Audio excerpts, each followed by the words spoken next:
दोस्तों नमस्कार। My opinion सुनने के लिए बहुत बहुत धन्यवाद आपका। आजकल चर्चा चली है पूरी खालिस्तान, अमृतपाल, ये सारे शब्द।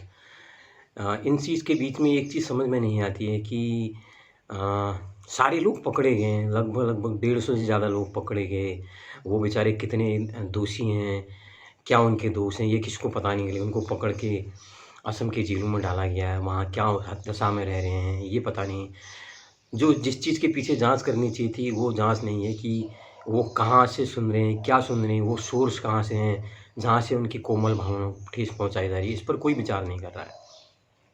दूसरा, जिसको कॉइन किया हुआ है मीडिया ने, मैं तो यहाँ तक कहूँगा कि जो सत्ताएँ हैं उन्होंने कॉइन किया हुआ है, एक अमृतपाल नाम का शख्स और खालिस्तान नाम की शब्द, ये मीडिया ने, सत्ता ने क्यों कॉइन किए हुए हैं, मेरी समझ में आज तक नहीं आ रहा। मुझे तो लगता है ये काल्पनिक है, एक महज़ कल्पना है।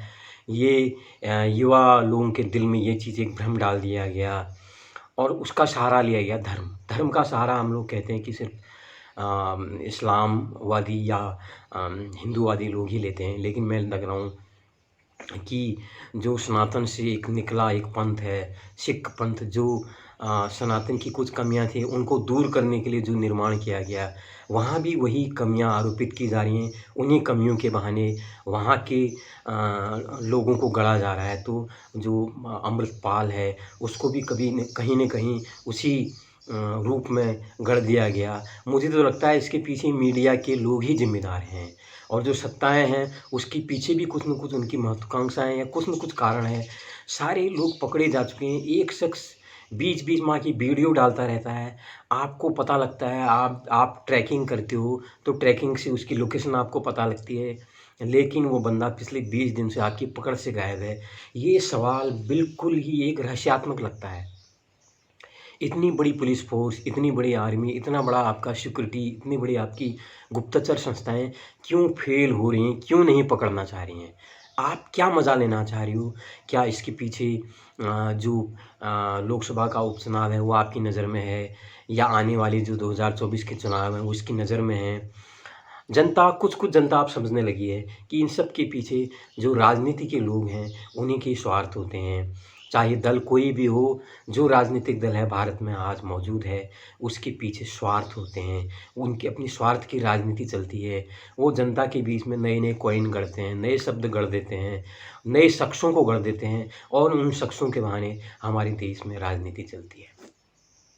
तो जितने भी लोग हैं आजकल हमारे पास इंटरनेट का इतना सशक्त माध्यम है, क्यों नहीं इन को हम जानने की कोशिश करें, ये लोग कौन हैं, क्यों गढ़ दिए जा रहे हैं, क्यों ये शख्स पकड़ में नहीं आ रहे हैं? ये तो अपने आप में बड़ी प्रश्न है।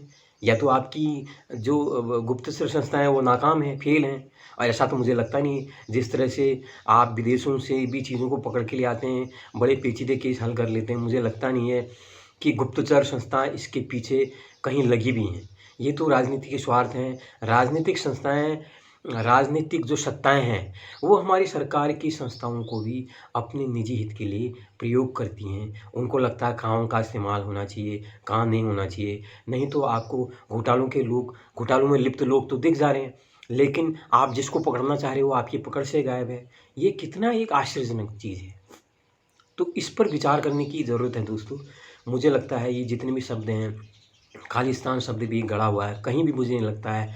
जो हमारे सिख समुदाय के भाई लोग हैं, उनका जो देश के प्रति प्रेम है, जो देश के प्रति उनका योगदान है, उसको भुलाना असंभव है। इसलिए खालिस्तान के बहाने उनको दागदार ठहराना बिल्कुल भी उचित नहीं है। मैं इसके समर्थन में बिल्कुल नहीं है।